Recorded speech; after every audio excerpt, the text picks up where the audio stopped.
Pallavi M Gowda YouTube ಚಾನಲ್ಗೆ ಸ್ವಾಗತ. ನಾನು ಈ ದಿನ ಪುದೀನ ಸೊಪ್ಪನ್ನು ಬಳಸಿ ಚಿಕನ್ ಬಿರಿಯಾನಿಯನ್ನು ಹೇಗೆ ಮಾಡೋದು ಅನ್ನೋದನ್ನ ಇವತ್ತು ನಿಮಗೆಲ್ಲ ಹೇಳಬೇಕು ಅಂತ ಅಂದ್ಕೊಂಡಿದ್ದೀನಿ. ಈ ಚಿಕನ್ ಬಿರಿಯಾನಿ ತುಂಬ ಚೆನ್ನಾಗಿರುತ್ತೆ, ಏಕೆಂದರೆ ಸೊಪ್ಪಿಂದಲ್ವಾ. ಸೊ ಪುದೀನ ಸೊಪ್ಪಿನ ಒಂದು ಫ್ಲೇವರ್ ತುಂಬ ಚೆನ್ನಾಗಿರುತ್ತೆ. ಸೊ ಹಾಗಾಗಿ ನಮ್ಮ ಮನೆಯಲ್ಲಿ ಪುದೀನ ಚಿಕನ್ ಬಿರಿಯಾನಿ ಅಂದರೆ ಎಲ್ಲರೂ ತುಂಬ ಇಷ್ಟಪಡ್ತಾರೆ. ಈಗ ಪುದೀನ ಚಿಕನ್ ಬಿರಿಯಾನಿಯನ್ನು ಹೇಗೆ ಮಾಡೋದು ಅನ್ನೋದನ್ನ ಹಂತವಾಗಿ ಹೇಳ್ಕೊಡ್ತೀನಿ. ಏಕೆಂದರೆ ಬಿಗಿನರ್ಸ್ಗೆ ಸ್ವಲ್ಪ ನೀಟಾಗಿ ಹೇಳಿಕೊಟ್ರೆ ಅವ್ರಿಗೆ ಮಾಡೋದಕ್ಕೆ ಹೆಲ್ಪ್ ಆಗುತ್ತೆ ಅಂಥೇಳಿ ನಾನು ನಿಮಗೆ ತುಂಬ ಈಸಿಯಾಗಿ ಮತ್ತು ಹೇಗೆ ಹಂತವಾಗಿ ಮಾಡೋದು ಅನ್ನೋದನ್ನ ಒಂದೊಂದಾಗಿ ಹೇಳ್ತಾ ಹೋಗ್ತೀನಿ. ನೋಡಿ, ಇದು ಮೈಸೂರು ನಾಟಿ ಕೋಳಿ, ಅಂದರೆ ಪ್ಯೂರ್ ನಾಟಿ ಕೋಳಿ ಅಲ್ಲ, ಸ್ವಲ್ಪ ಕ್ರಾಸ್ ನಾಟಿ ಕೋಳಿಯನ್ನು ತಂದಿದ್ದಾರೆ. ನಾನು 1 kg ನಾಟಿ ಕೋಳಿಯನ್ನು ಸ್ವಲ್ಪ ಅರಿಶಿಣ ಪೌಡರನ್ನು ಹಾಕಿ, ಹಳದಿ ಪೌಡರ್, ಅರಿಶಿಣ ತುಂಬ ಇಮ್ಯುನಿಟಿ ಪವರ್ ಇದೆ ಅಂತ ಹೇಳ್ತಾರೆ. ಸೊ ಹಾಗಾಗಿ ಅರಿಶಿಣವನ್ನು ಹಾಕಿ ತೊಳೆಯೋದ್ರಿಂದ ಸ್ವಲ್ಪ ಬ್ಯಾಡ್ ಸ್ಮೆಲ್ಲೆಲ್ಲ ಹೋಗಿ ಒಂದು ಗುಡ್ಡು ನೀಟಾಗಿ ಕ್ಲೀನ್ ಆಗುತ್ತೆ. ಸೊ ಹಾಗಾಗಿ ನಾನು ಹಳದಿ ಪೌಡರನ್ನು ಸ್ವಲ್ಪ 1 ಸ್ಪೂನ್ ಹಾಕ್ಕೊಂಡು ನಾನು ಚಿಕನನ್ನು ತೊಳೆದು ಇಟ್ಕೊಂಡಿದ್ದೀನಿ. ಈಗ ನಾನು ಈ ಲೋಟದಲ್ಲಿ 3 ಲೋಟ ಅಕ್ಕಿಯನ್ನು ಬಳಸಿ ನಾನಿವತ್ತು ಚಿಕನ್ ಬಿರಿಯಾನಿಯನ್ನು ಮಾಡ್ತಾಯಿದ್ದೀನಿ. ಈ ಚಿಕನ್ ಬಿರಿಯಾನಿಗೆ ಏನೇನು ಬೇಕು ಅನ್ನೋದನ್ನ ಈಗ ಒಂದೊಂದಾಗಿ ಹೇಳ್ತಾ ಹೋಗ್ತೀನಿ. ಮೊದಲಿಗೆ ನೋಡಿ, ಒಂದು ಮೀಡಿಯಮ್ ಗಾತ್ರದ ನಿಂಬೆಹಣ್ಣು, 1 ಇಂಚಿದ್ದು 4 ಚಕ್ಕೆಗಳು, ಅದೇ ರೀತಿ 3 ಚೂರು ಶುಂಠಿಯನ್ನು ತೆಗೆದುಕೊಂಡಿದ್ದೀನಿ. ಅದೇ ರೀತಿ ಒಂದು 8-9 ಲವಂಗಗಳನ್ನು ತೆಗೆದುಕೊಂಡಿದ್ದೀನಿ. ಅದೇ ರೀತಿ 2 ಇಡಿ ಬೆಳ್ಳುಳ್ಳಿಯನ್ನು ತೆಗೆದುಕೊಂಡಿದ್ದೀನಿ.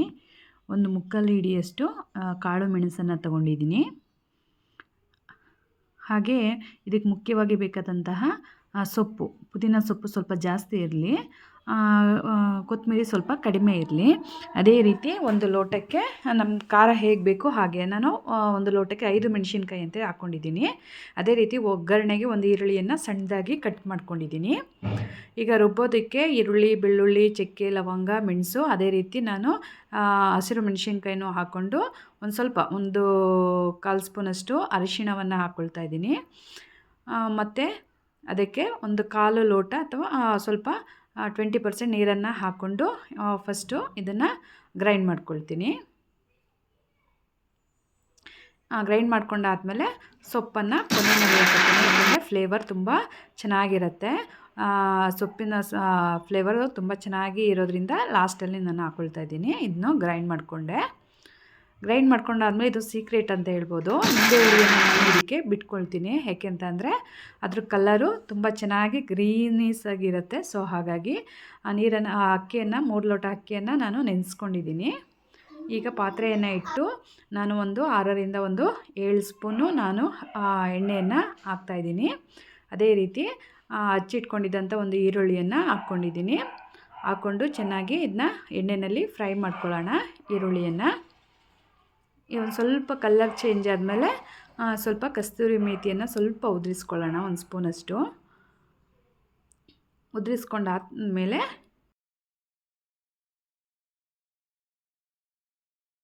ತೊಳೆದಿಟ್ಟಂತಹ ಚಿಕನನ್ನು ಹಾಕ್ಕೊಳ್ಳೋಣ. ಹಾಕ್ಕೊಂಡು 1 ಹಿಡಿಯಷ್ಟು ಉಪ್ಪನ್ನು ಹಾಕ್ಕೊಂಡು ಚೆನ್ನಾಗಿ ನೀರೆಲ್ಲ ಡ್ರೈ ಆಗೋ ತನಕ ಚೆನ್ನಾಗಿ ರೋಸ್ಟ್ ಮಾಡ್ಕೊಳ್ಳೋಣ. ಅದು ನೀರೆಲ್ಲ ಚೆನ್ನಾಗಿ ರೋಸ್ಟ್ ಆದರೆ ತುಂಬ ಚೆನ್ನಾಗಿರುತ್ತೆ. ಸ್ವಲ್ಪ ಹಳದಿ ಪೌಡ್ರನ್ನು ಸಹ ಹಾಕ್ತಾಯಿದ್ದೀನಿ.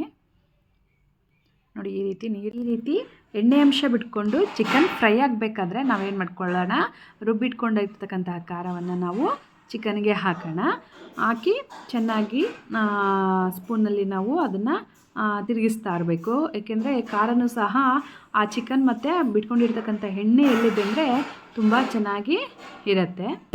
ಇದೇ ಲೋಟದಲ್ಲಿ 1:2 ಅಷ್ಟು ನಾನು ನೀರನ್ನು ಹಾಕ್ಕೊಳ್ತಾ ಇದ್ದೀನಿ. ಅಂದರೆ 3 ಲೋಟ ಅಕ್ಕಿಗೆ 6 ಲೋಟ ನೀರನ್ನು ಹಾಕ್ಕೊಳ್ತಾ ಇದ್ದೀನಿ. ಹಾಕ್ಕೊಂಡು ಸ್ವಲ್ಪ ಸ್ಪೂನಲ್ಲಿ ತಿರುಗಿಸಿ ಉಪ್ಪು ಏನಾದರೂ ಕಡಿಮೆ ಇದೆಯಾ ನೋಡ್ಕೊಬೇಕು. ಸ್ವಲ್ಪ ಲೈಟಾಗಿ ಉಪ್ಪು ಇರಬೇಕು, ಏಕೆಂತಂದರೆ ನಾವು ಅಕ್ಕಿಯನ್ನು ಹಾಕಾದ್ಮೇಲೆ ಅದು ಕರೆಕ್ಟಾಗಿ ಟೇಸ್ಟ್ ಬರುತ್ತೆ. ಮರಳೋದಕ್ಕೆ, ಕುದಿಯೋದಕ್ಕೆ ಸ್ವಲ್ಪ ಪ್ಲೇಟ್ ಮುಚ್ಚಿಬಿಟ್ಟು ಬಿಟ್ಬಿಡಬೇಕು. ಆಮೇಲೆ ನಾವು ಇಲ್ಲಿ ನೆನೆಯಕ್ಕಿರ್ತಕ್ಕಂಥ ನೀರನ್ನು ಸ್ವಲ್ಪ ನೀರನ್ನೆಲ್ಲ ಸೋರಿಕೆ ಮಾಡಿಬಿಟ್ಟು ಆ ಅಕ್ಕಿಗೆ ಇನ್ನೂ ಅರ್ಧ ನಿಂಬೆಹಣ್ಣು ಇರುತ್ತಲ್ವ, ಇನ್ನೂ ಉಳಿದಂಥ ಅರ್ಧ ನಿಂಬೆಹಣ್ಣನ್ನು ನಾವು ಅಕ್ಕಿಗೆ ನಾವು ಬಿಡಬೇಕು, ನಿಂಬೆ ಹುಳಿಯನ್ನು. ಯಾಕಂತಂದರೆ ನಮ್ಮ ಬಿರಿಯಾನಿ ಪುಡಿ ಪುಡಿಯಾಗಿ ಬಿಡಿಯಾಗಿ ಆಗಬೇಕು ಅಂದರೆ ಸೊ ನಿಂಬೆಹಣ್ಣು ಬಿಡೋದ್ರಿಂದ ನಮ್ಮ ರೈಸು ಅಂಟ್ಕೊಳ್ಳಲ್ಲ. ಸೊ ಹಾಗಾಗಿ ಇದೊಂದು ಸೀಕ್ರೆಟ್ ಅಂತಲೂ ಕೂಡ ಹೇಳ್ಬೋದು. ನೆಕ್ಸ್ಟು ನಾವು ಈಗ ನೀರು ಕುದೀತಿದೆಯಾ ಅನ್ನೋದನ್ನ ನೋಡ್ಕೊಳ್ಳೋಣ. ಸೊ ನೀರು ಈಗ ಚೆನ್ನಾಗಿ ನೋಡಿ ಈ ರೀತಿ ಕುದಿ ಬರ್ತಾ ಇದೆ. ಈ ರೀತಿ ಕುದಿ ಬರಬೇಕಾದ್ರೆ ನಾವೇನು ಮಾಡೋಣ, ಸ್ಟವನ್ನು ಸಿಮ್ಮಿಗಿಟ್ಟು ನಾವು ಅಕ್ಕಿಯನ್ನು ನಾವೇನು ಮಾಡೋಣ, ಹಾಕೋಣ. ನೋಡಿ ಅಕ್ಕಿಯನ್ನು ಒಳಗಡೆ ಹಾಕಾಯಿತು. ಈಗ ನಾವು ಸ್ಪೂನಲ್ಲಿ ನೀಟಾಗಿ ಎಲ್ಲ ಖಾರ ಉಪ್ಪು ಎಲ್ಲ ನೀಟಾಗಿ ಇಟ್ಕೋಬೇಕಲ್ವಾ. ಸೊ ನೀಟಾಗಿ ನಾವು ಇದನ್ನು ತಿರುಗ್ತಾ ಇರೋಣ. ತಿರ್ಗಾದ್ಮೇಲೆ ಸ್ವಲ್ಪ ಪ್ಲೇಟ್ ಮುಚ್ಚಿ ಬಿಡೋಣ, ಒಂದು 2 ನಿಮಿಷ 3 ನಿಮಿಷಗಳ ಕಾಲ ಬಿಡೋಣ. ಯಾಕೆಂದರೆ ಜಾಸ್ತಿ ಹೊತ್ತು ಬಿಟ್ಟರೆ ಅದೆಲ್ಲ ತಳ ಹಿಡಿದು ಬಿಡುತ್ತೆ. ಸೊ ಹಾಗಾಗಿ ಒಂದು 2 ನಿಮಿಷ ಹಾಗೆ ಬಿಟ್ಟು ತಕ್ಷಣವೇ ನಾವು ನೋಡ್ತಾ ಇರಬೇಕು. ನೋಡಿ ಈಗ ನಾನು ನೋಡ್ತಾ ಇದ್ದೀನಿ, ನೋಡಿ ನೀರು ಇನ್ನೂ ತಳ ಹಿಡ್ದಿಲ್ಲ. ಸೊ ತಿರುಗಿಬಿಟ್ಟು ಮತ್ತೆ ಇನ್ನೊಂದು 5 ನಿಮಿಷ ಹಾಗೆ ಬಿಡ್ತೀನಿ. ನೋಡಿ ಈ ರೀತಿ ಸ್ವಲ್ಪ ಅಕ್ಕಿ ಮೇಲೆ ಬಂದಂಗೆ ಆಗಬೇಕು. ನೀರಿನ ಅಂಶ ಕಡಿಮೆ ಇದ್ದಂಗೆ ಆದಾಗ ನಾವೇನು ಮಾಡಬೇಕು, ನೀಟಾಗಿ ಮತ್ತೆ 2 ಸಲ ತಿರುಗಿಸ್ಬಿಟ್ಟು ಅದನ್ನು ನೀಟಾಗಿ ಸಮ ಮಾಡಿಬಿಟ್ಟು, ಬಿರಿಯಾನಿಗೆ ತುಪ್ಪ ಹಾಕಿಲ್ಲ ಅಂದರೆ ನಿಜವಾಗ್ಲೂ ಬಿರಿಯಾನಿ ಟೇಸ್ಟ್ ಕೊಡಲ್ಲ. ಸೊ ಹಾಗಾಗಿ ನಾವು ಬಿರಿಯಾನಿಗೆ ಒಂದು 4 ಸ್ಪೂನು ಸುತ್ತ ನೀಟಾಗಿ ಸ್ಪೂನಿಂದ ಸುತ್ತ ತುಪ್ಪವನ್ನು ಹಾಕಿ ನಾವು ಪ್ಲೇಟನ್ನು ಮುಚ್ಚಿ ಸ್ಟವನ್ನು ಏನಕ್ಕೆ ಸಿಮ್ಗೆ ಹಿಡಿಬೇಕು. ಏಕೆಂದರೆ ತಳ ಹಿಡಿದ್ಬಿಡುತ್ತೆ, ಇಲ್ಲಾಂದರೆ ಮ್ಯಾಕ್ಸಿಮಮ್ ಉರಿ ಕೊಟ್ಟರೆ ತಳ ಹಿಡಿಯುತ್ತೆ. ಸೊ ಸಿಮ್ ಮಾಡಿ ನಾವು ಇಡೋಣ. ಇಟ್ಟು ಒಂದು 5 ನಿಮಿಷ ಬಿಟ್ಟು ನೋಡೋಣ. ನೋಡಿ ಈಗ 5 ನಿಮಿಷ ಆಯಿತು. ಈಗ ಮತ್ತೆ ತುಪ್ಪ ಹಾಕಾದ್ಮೇಲೆ ಮತ್ತೆ ಇದನ್ನು ಏನು ಮಾಡೋಣ, ಕಲಸೋಣ. ಈ ರೀತಿ ಸ್ಪೂನಲ್ಲಿ ಮತ್ತೆ ತಿರ್ಕೋತಾ ಇರಬೇಕು. ತಿರ್ಕೊಂಡಾದ್ಮೇಲೆ ಮತ್ತೆ ಏನು ಮಾಡಬೇಕು, ನೀಟಾಗೆಲ್ಲ ಸಮ ಈ ರೀತಿ ಸ್ಪೂನಲ್ಲೇ ನೀಟಾಗಿ ಸಮ ಥರ ಮಾಡಿಬಿಟ್ಟು ಮತ್ತೆ ಒಂದು 4 ಸ್ಪೂನ್ ತುಪ್ಪವನ್ನು ಆ್ಯಡ್ ಮಾಡೋಣ. ಆ್ಯಡ್ ಮಾಡಿ ಕಸ್ತೂರಿ ಮೇಥಿ ಸೊಪ್ಪನ್ನು ನೋಡಿ ಈ ರೀತಿ ಕ್ರಷ್ ಮಾಡ್ಕೊಂಡಿದ್ದೀನಿ, ಪುಡಿ ಮಾಡಿಕೊಂಡು ಸ್ವಲ್ಪ ಉದುರಿಸ್ಕೊಂಡು ನೀಟಾಗಿ ಪ್ಲೇಟನ್ನು ಕ್ಲೋಸ್ ಮಾಡಿ ಅದು ಚೆನ್ನಾಗಿ ದಮ್ ಹಿಡಿಬೇಕು. ಏನಾದರೂ ಹಳ್ಳಿ ಕಡೆ ಆದರೆ ಬಾಳೆ ಎಲೆ ಸಿಗುತ್ತೆ, ಬಾಳೆ ಎಲೆಯನ್ನು ತೊಳೆದುಬಿಟ್ಟು ನೋಡಿ ಈ ತುಪ್ಪ ಹಾಕಿದ ಮೇಲೆ ಬಾಳೆ ಎಲೆಯನ್ನು ಮುಚ್ಚಿ ಅದ್ರ ಮೇಲೆ ಪ್ಲೇಟ್ ಇಟ್ಟು ಏನಾದರೂ ಭಾರವಾದ ವಸ್ತುವನ್ನು ಇದ್ರ ಮೇಲೆ ಪ್ಲೇಟ್ ಮೇಲೆ ಇಟ್ಟು ಸ್ವಲ್ಪ ಸಿಮ್ ಮಾಡಿ ಒಂದು 10 ನಿಮಿಷಗಳ ಕಾಲ ಬಿಟ್ಬಿಡೋಣ. ಸೊ ಅದು ಚೆನ್ನಾಗಿ ಇದಾಗ್ತಾ ಇರುತ್ತೆ, ಡ್ರೈ ಆಗ್ತಾ ಇರುತ್ತೆ. ಸೊ ಹಾಗಾಗಿ 10 ನಿಮಿಷಗಳ ಕಾಲ ಬಿಟ್ಟು ನೋಡೋಣ. ಆದರೆ ಸ್ಟವ್ ಸಿಮ್ಮಲ್ಲೇ ಇರಬೇಕು. ನೋಡಿ ಈಗ 10 ನಿಮಿಷ ಆಗಿದೆ. ನಾನು ಸ್ಟವನ್ನು ಆಫ್ ಮಾಡ್ತಾಯಿದ್ದೀನಿ.